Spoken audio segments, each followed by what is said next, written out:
नमस्कार मित्रों। किसान जो होता है खेतों में गुड़ाई करता है, अच्छे बीज डालता है और इस आशा में वो सारी मेहनत करता है कि वो आगे चल के उसको फसल अच्छी मिलेगी। लेकिन जब समय आता है फसल काटने का तो फसल उसको मिल नहीं पाती है।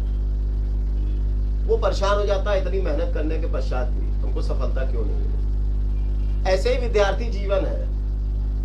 कोई विद्यार्थी 10-12 घंटे रोज पढ़ रहा है, पढ़ाई के पश्चात वो अच्छे विश्वविद्यालय से अच्छी तकनीकी शिक्षा लेके आगे निकलता है, लेकिन सर्विस उसको नहीं मिल रही है और मिल भी रही है तो बहुत छोटे स्तर की मिल रही है। वो परेशान होने लगता है कि जब हमने इतनी पढ़ाई करी और उसके पश्चात हमको अच्छी सफलता नहीं मिल रही है तो मेरी मेहनत में क्या कमी रह गई।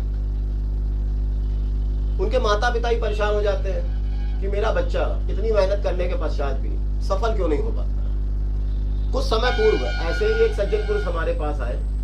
उन्होंने अपने बच्चे की कुंडली दिखाई। वो कहा, पंडित जी हमारा बच्चा विगत 3-4 वर्षों से बहुत अथक प्रयास कर रहा है, लेकिन कोई भी प्रतियोगी परीक्षा वो निकाल नहीं पा रहा। ऐसा नहीं है कि वो मेहनत नहीं कर रहा है, मैंने खुद देखा है वो मेहनत बहुत करता है। मैंने उनकी कुंडली देखी।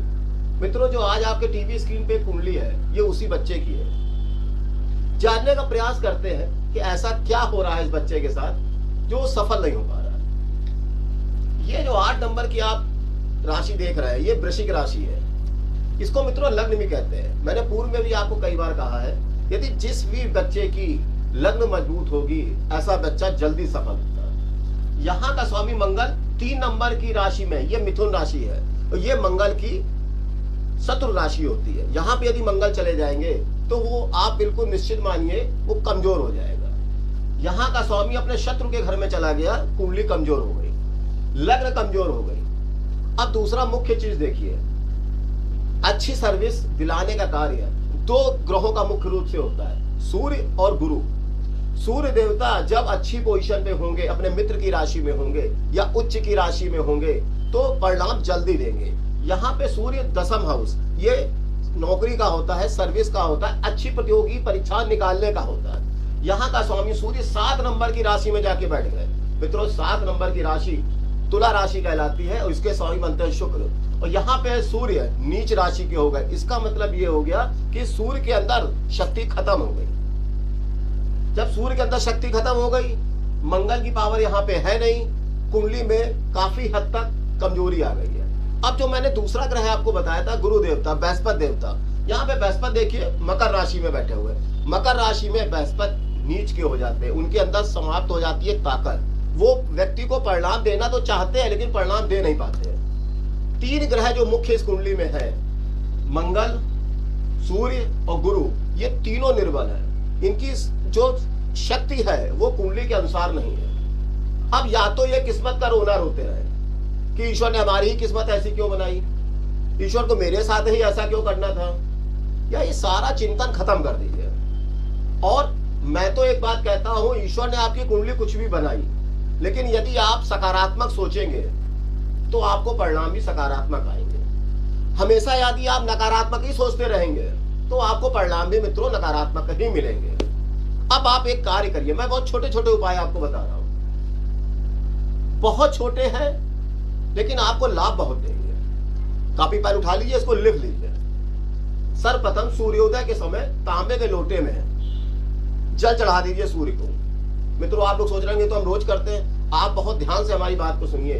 तांबे के लोटे में, तांबे का लोटा बिल्कुल साफ होना चाहिए, काला नहीं होना चाहिए, बिल्कुल चमकता हुआ होना चाहिए। सूर्योदय के समय जब सूर्य लाल हो तब आप उसमें जल डालिए, हल्की सी हल्दी डालिए, गुड़हल का पुष्प डालिए और जरा सी रोली डाल दीजिए और सूर्य देवता को चढ़ा दीजिए।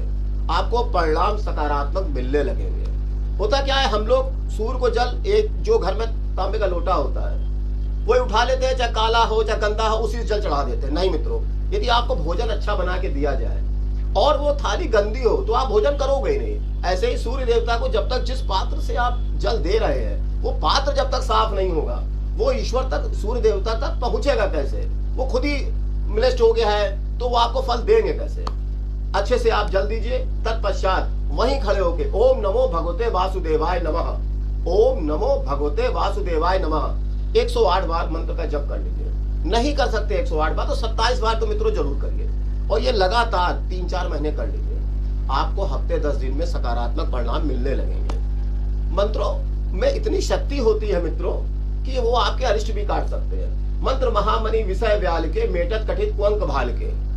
मित्रों जीवन में समस्या आएंगी ही आएंगी, वो कुछ हमें नया अनुभव दे के जाएंगी, कुछ सिखा के जाएंगी। हमें केवल ईश्वर पे श्रद्धा रखनी है, और जिस दिन हम ईश्वर पे श्रद्धा रखना प्रारंभ कर देंगे, आप निश्चित मानिएगा आपको सफलता मिलने लगेगी। मैं पंडित विनीत अवस्थी शाश्वत आपको इस वादे के साथ जा रहा हूं कहके कि आप ये उपाय करिएगा, आपके पुत्र की निश्चित मानिएगा नौकरी लगेगी, और अच्छी नौकरी लगेगी। इसी के साथ मैं अपनी वाणी को देता हूं विराम। नमस्कार।